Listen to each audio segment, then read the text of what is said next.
Hello and welcome to Coffee with Carey. Appreciate you stopping by today. 75% of the people I talk to about their dates complain about boredom. How long are we going to torture ourselves, people? How long are we going to have boring, horrible dates where we burn out? Not because we've run out of prospects, but because we are just beyond bored. We need to stop this madness. If you are down, if you are game, if you want your dating life to suck a little less, I hope you'll stick around because that's what's on the agenda. Number one, we need to stop interviewing each other. I've talked about this a ton. No one even cares about the answers to the questions they're asking anymore. Do you have any siblings? Where did you grow up? Are you close with your family? Where did you grow up? Where did you wouldn't even notice. What do you do for work? Blah, blah, blah, blah, blah. I mean, who even cares about the answers to these questions? You don't even know if you like this person yet. And do you think the answers to those questions will make you like them more? I mean, check out some of my episodes about date conversations, harnessing your stories, asking for stories, my magic segue. And for sure, please do not leave YouTube today without downloading my 33 great questions for dating. It's free, and the link is in my description box below, and I promise you they will make a difference. People love them. Number two, I had a coaching session on Monday with one of my very favorite, fantastic clients who confessed to me that he'd had a date last week and it did not go well. The problem wasn't so much the woman he met. She wasn't a match, but she was great, he said. The issue was that he was bored within 10 minutes, and it was due to his own lack of vulnerability, we decided. What do I mean by that? I mean being comfortable, being his true, authentic self. He was working so hard trying to be a polished version of himself that someone or anyone might find desirable that he lost interest in the whole date. He didn't even want to be there anymore. The lesson here is that people want to date real people. We really are attracted to imperfect humans. Trust me on this. I'm not telling you to just come as you are and be yourself, because I've told you before, that's not enough. Give this person a real life preview instead of wasting everybody's time with this fake version. Remember meeting people in person? I'm talking to you, my over 50 daters. Think back. Remember the 80s? Even those of you under 40 have probably met someone in person and felt the excitement of a real romantic connection. When you meet in real life, there's, it's like a dance. There's a playfulness. It feels adventurous. There's genuine curiosity and a sense of mystery about meeting in person. It's what dating apps are not. It's exciting. These things are important. These are part of the human experience of finding a partner. And those things combined, that's what creates fun when you're connecting with another person. So yes, of course, I encourage you to meet people in the real world where these things are part of the experience. They're naturally a part built in to the experience. By the way, you guys know that I have a free guide about meeting people in the wild, right? But also, we have to find ways to create situations for ourselves where we bring these things, these cool things, to our fully planned first dates. Ones where we may have seen only a profile. You know, a lot of this is about attitude, about being curious and willing to be surprised. And we have to experiment to find ways to recreate how it felt when I was dating in the 80s. Were you? I don't know. So many of you love the coffee date, but sitting at a table drinking coffee is not romantic.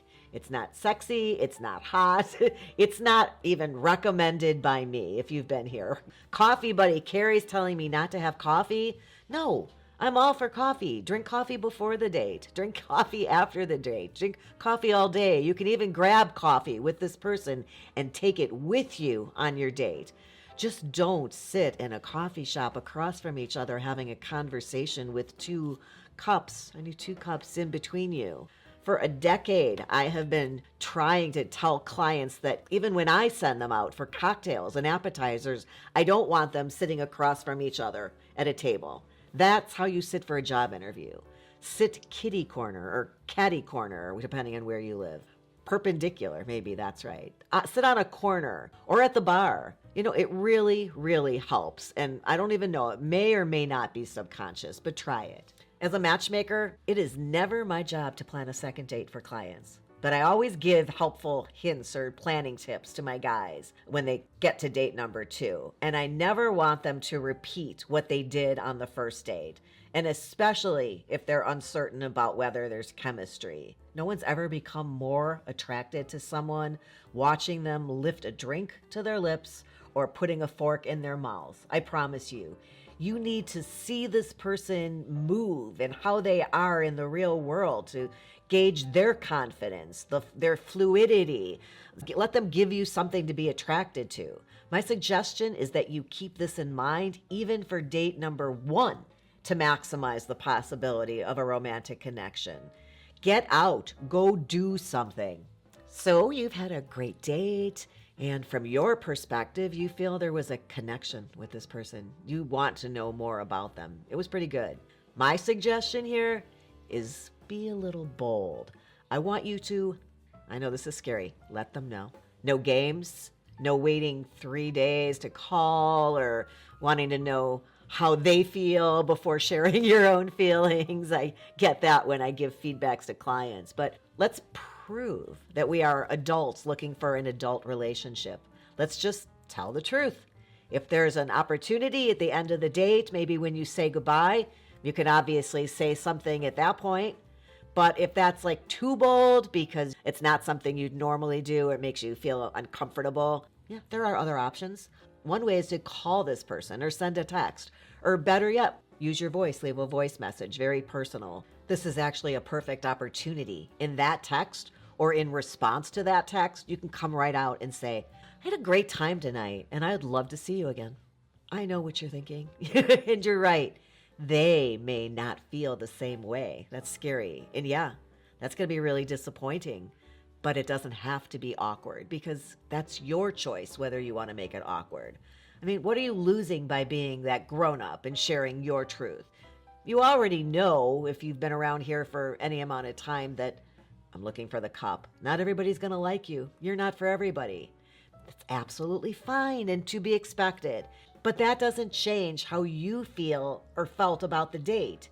You can't control their experience, only how you feel. And you get to choose to share if you want to. I know that not everybody's going to feel comfortable doing this, but I'm encouraging you to own your own truth and to treat your date the way that you would want to be treated, the golden rule. You really have nothing to lose. And it really feels pretty spectacular to be able to offer that kindness, to say those words to another person. I think you'll be surprised. The other way to be kind is to be forthcoming and let the person know that you did not feel a connection. Being able to let them know at the end of the date.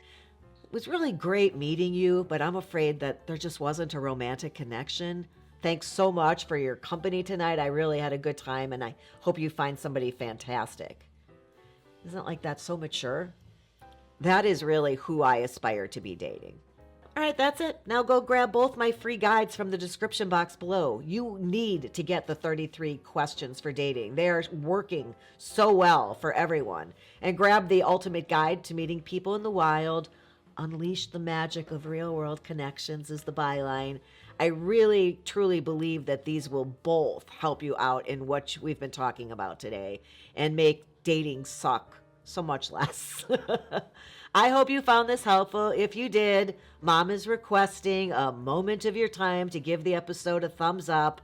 Can't argue with that. She's so adorable. But also, if you would please do me the favor of hitting the subscribe button before you leave. Look forward to seeing you back again soon. And until next time, have a good one.